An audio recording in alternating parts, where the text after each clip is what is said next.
वही वर्षे लेते हैं। जिस्मानी बाप से जिस्मानी वर्षा मिलता है।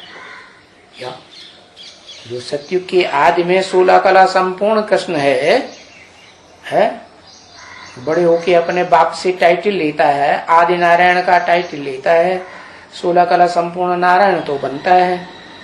लेकिन जिस्मानी बाप हुआ या रूहानी बाप कहेंगे उसको, क्या कहेंगे? अरे है? कृष्ण को जो 16 कला संपूर्ण बनता है जिस्मानी बाप कहेंगे, क्योंकि जिस्म की जो इंद्रियां है ना, श्रेष्ठ ते श्रेष्ठ क्या आंखें, उनका सुख लेते हुए सृष्टि उत्पन्न करता है।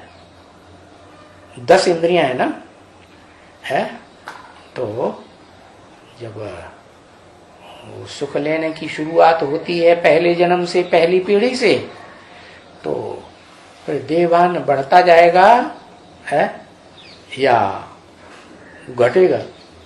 देहभान बढ़ता जाता है, क्योंकि श्रेष्ठ इंद्रियों से फिर नीचे उतरते हैं।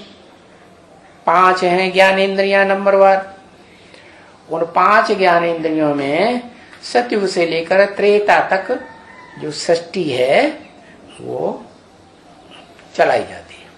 उसके बाद जब द्वापर युग आता है तो द्वैतवादी धर्म पिताएं आ जाते हैं। वो न ज्ञान लेते हैं और न ज्ञान इंद्रियों का सुख पाते हैं। क्या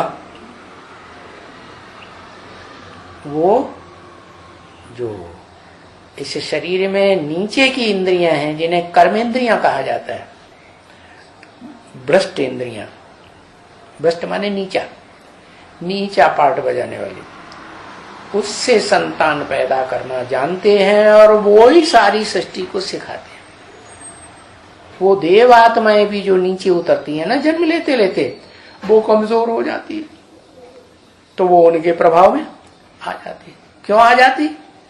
क्योंकि भारतवासी दूसरे धर्मों में कन्वर्ट होते हैं, है दूसरे धर्म खंड के, दूसरे धर्म पिताओं के जो फॉलोअर्स होते हैं पक्के, वो कभी कन्वर्ट नहीं होते। क्यों नहीं कन्वर्ट होते? है क्योंकि वो है वो उनके धर्म में क्या होता है जो भारतवासियों में नहीं होता। क्या है? अपने धर्म के क्यों पक्के हैं? क्योंकि मातृदेशी नहीं है, पितृदेशी है। धर्म पिता को तो जानते हैं, अपनी माता को नहीं जानते। और भारत में क्या होता है? भारत में जिसकी पूजा करते हैं, मान्यता देते हैं, वो माता को भी मानते हैं और पिता को भी मानते हैं। मंदिर में जाके पूजा करेंगे तो क्या करेंगे? त्वमेव माता च पिता। वो जान लेते हैं कि जो परम पिता शिव इस सृष्टि पर आते हैं, देवताएं जान लेते हैं। क्या जानते हैं? कि परम पिता शिव जब इस सृष्टि पर आते हैं तो जिस मनुष्य तन में प्रवेश करते हैं वो मनुष्य सृष्टि का है तो बाप, फिर उस बाप को ब्रह्मा नाम देते हैं, पहले नंबर का, उसको कहते हैं परम ब्रह्म। तो भले वो पुरुष चोला है तो भी काम निकालने के लिए नाम दे दिया। क्या पिता होता है वो तो माता के से काम निकालना है ना। क्या काम निकालना है? सृष्टि चलाना है ना, बनाना है, परिवार बनाना है। तो वो परम पिता भी सृष्टि पर आकर वसुधैव कुटुंबकम बनाता है और उसके लिए निमित्त किसको बनाता है? अव्वल नंबर में परम ब्रह्म। तो जो ऊंचे ऊंचे ब्रह्म है, परम ब्रह्म, वो ही माता है। क्या? और उसमें क्या गुण है? जो सुनाया बाप ने, तो जो सुनाया है वो किसके द्वारा सुनाया और उसने किसके द्वारा सुना? बताओ बताओ बताओ, जल्दी बताओ।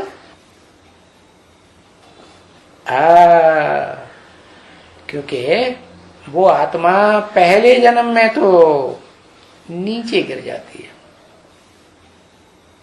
ओम मंडली की बात है, क्योंकि पहचाना ही नहीं बाप को। तो गिरने वालों में अव्वल नंबर या बाद वाला नंबर?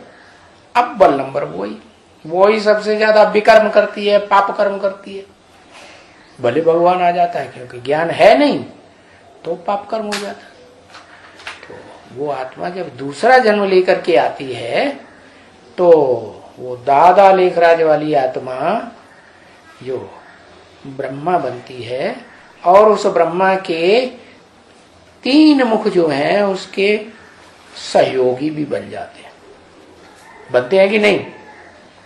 ब्राह्मणों की हिस्ट्री उठा के देखो, क्या दादा लेखराज ब्रह्मा के साथ जो 3 मुख दिखाए जाते हैं वो सहयोगी बनते हैं या नहीं बनते हैं? सहयोगी बनते हैं। तो वो 4 मुखों वाले ब्रह्मा से वो परम ब्रह्म वाली आत्मा को भी आके जन्म लेना पड़ता है। क्या लेना पड़ता है कि नहीं? हाँ, तो बताया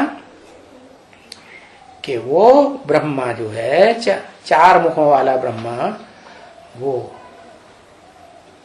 नीची कोटि की अम्मा हुई सृष्टि में या ऊंची कोटि की अम्मा हुई है? नीची कोटि की अम्मा हुई ना। तो वो नीची कोटि की अम्मा जिसे ब्रह्मा 4 मुखों वाला कहा जाता है, उससे सारी सृष्टि का जन्म होता है। क्या कोई भी हो है? जो रुद्रमाला के मणके थे पिछले जन्म में, उनका जो रचयिता है रुद्र, महारुद्र कहा जाता है। तो वो ही आकर के जन्म लेता है दूसरा जन्म ब्रह्मा की रहबरी में, 4 मुखों वाले ब्रह्मा की रहबरी। तो वो दूसरे जो हैं रुद्रमाला के बीज रूप मणके, वो नहीं उसके अंडर में आएंगे। है? ब्रह्मा कुमार कुमारी बनेंगे या नहीं बनेंगे? ब्रह्मा कुमार, प्रजापिता ब्रह्मा कुमार नहीं, ब्रह्मा कुमार बनते। तो बताया वो ब्रह्मा जिस्मानी भाव वाला रहता है या नहीं रहता है? जब तक शरीर रहे स्थूल तब तक भी जिस्मानी भाव, आत्मा पक्का बनता ही नहीं।